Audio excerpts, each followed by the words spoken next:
Hi friends, Simit here from InformedTrades.com. Today is Friday, July 25th, 2014. Time for our daily Forex chart review. Basically in these sessions each day I share the trades I'm placing, adjustments to existing positions that I have on in the markets, all as part of helping traders learn. These are live trades. They are verified by myfxbook.com, a trade verification service. They're also posted on my blog over on InformedTrades. So if you want to discuss them, head on over there, check that out.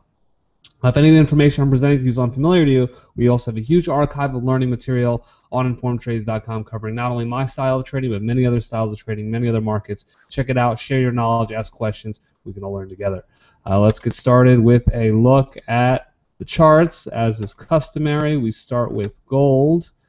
Okay, so gold is now still in that range. Had a big down day yesterday and is now at its 50 simple moving average. So I would say the near-term range for gold is 1290 to 1310, right between the 50 simple moving average and the 200 exponential moving average. A little bit of a tight range. I do think it's worth noting that Charles Nenner, as well as some other cycle analysts, called for a low in gold. Tom McClellan, another person, called for a low in gold in July of 2014.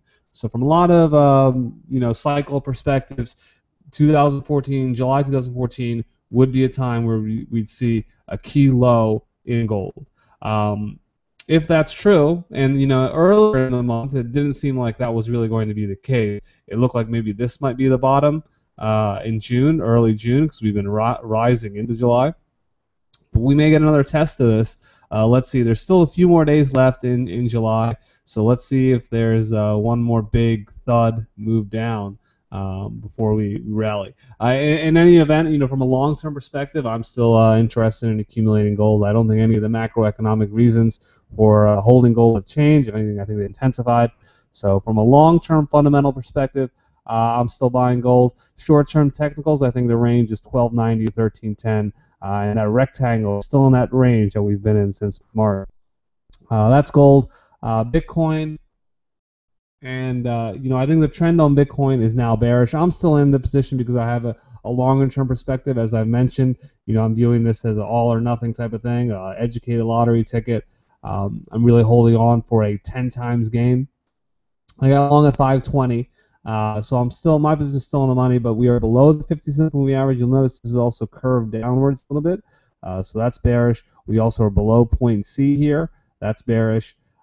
So I think the trend here is bearish, to put it bluntly.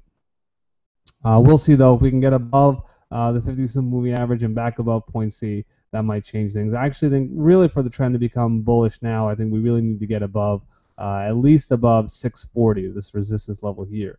If we rally, I think into 640, I would expect that to bring out some sellers. If we can close above 640, then the bulls may have regained momentum. Okay, now on to the Forex trades that I have on. Still have a whole bunch of yen trades on, and that seems to be the dominant theme. Let's start with Aussie Yen. Where is that? Okay. Now I took half off yesterday because we ran into this resistance level. My real target profits here. Let me actually change this a little bit. Make this brighter shade of green. Make it a little thinner. Make it dashed. Okay. So I took half off there. And now we're still stalling a little bit. My stop has been moved to break even, so this trade has been de-risked. I'm holding on for the remaining half to see if we can reach 96.45, the target profit. That's about it. It's just a matter of waiting. I doubt I'll take any other action on Aussie Yen. Canada Yen, this trade has also been de-risked. Even though we are below the orange line, we did touch it yesterday, and that was enough for me to think that, all right, I should at least de-risk this trade. I'd had it on for a few days. I thought it'd be a good time. Canada Yen, we had 1, 2, 3, 4, 5 up days in a row, so we are due probably for a little bit of a breather. Not much else that I'm doing. I'm not taking any position off or anything like that. Stop has been moved to break even, so the trade has been de-risked, and it's still holding out for 96.18 as the profit target. So that's Aussie Yen and Canada Yen, as I've noted, those trades have been de-risked, which means if the stop gets hit or my stop has been moved to break even, so if the position goes against me, I won't lose any money. That's always key. Conservative risk management. The other yen position I have 3 yen positions, Aussie Yen, Canada Yen, just saw, and now pound yen. This trade has not been de-risked. It's small floating profit. It's I got long here. We see it was a 61.8 pullback from this swing low to this swing high at the 50 simple moving average at a support level that was established here, June 30th. It was formerly a resistance level in May, resistance level in April, resistance level in March. Excuse me. So really, 172.72 is a really well-established level. Excuse me. Apologize for that. We also have the 50 simple moving average here. And like I mentioned, 61.8 pullback. So a bunch of signs. Candlesticks were small, so it signaled an accumulation pattern going on. We have a lot of information. I know I'm using a lot of technical jargon over on InformedTrades. If you see our supply demand course, you see our Fibonacci course, candlesticks course. If you can understand those basics, I think these videos will help you see how at least I put them together and give you some ideas. And you can see when it works and when it doesn't.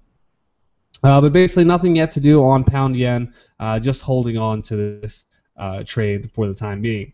Not de-risking, not making any adjustments. Okay, so that's pound yen. We've reviewed Aussie and Canada yen, pound yen. Now there is pound Aussie. And this trade was filled yesterday. So you see the hammer pattern off support. I always love a hammer pattern. And this support level was established here, January. It was also established here. We had a nice trading range through much of June.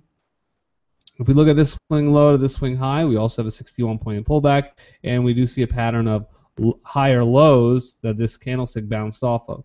So a number of signs here, as I'll see, 3 or 4 of these signs.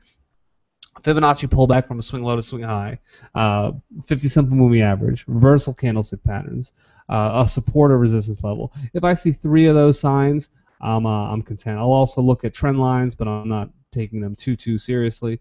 But yeah, if I see 3 or 4 of those signs, then I'll put the trade on. And of course, I want to see, we're looking at pound Aussie, so in order for me to put a trade on here, I want to see strength on the British pound and or weakness in the Australian dollar against other currencies. So I want to see these trends being mirrored across the board, not just specific to one single pair.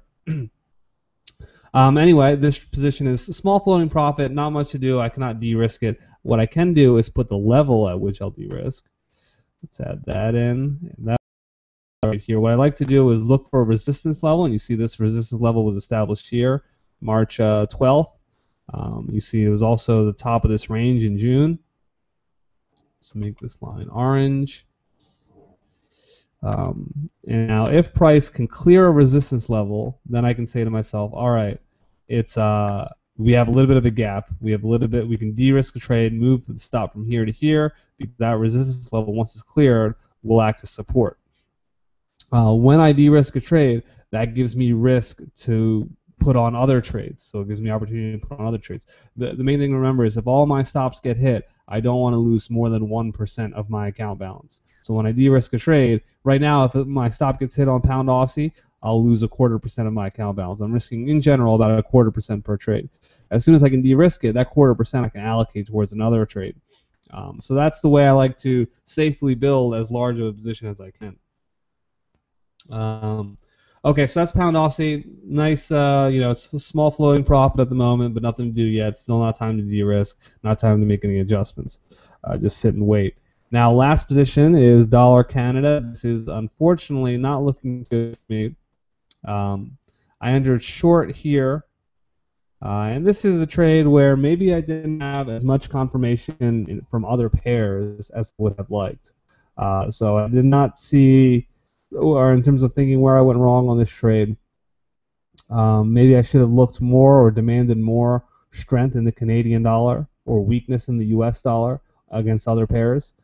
That's something that I think, and after I put it on, you know what, I really should have asked for more. I didn't bother adjusting it, but that's something that I'm thinking about now. In terms of where this trade is, well, it's not over yet. It's about 14 pips away from my stop. My stop is at this red line here. The price action is not too good. We closed above this trend line. It's a big up day, so it's not looking too good here. I won't prematurely close it. We're almost. It's got enough of a floating loss. We're almost there. Let's see if I get lucky and it heads back down. Of course, we don't want to rely on luck, but I don't want to panic, and we'll just let the trade play out. But most likely, this is going to get stopped out for a loss. And that's about it for my trades for today. No new trades were put on today. Just a review of those existing trades. I have 5 trades on.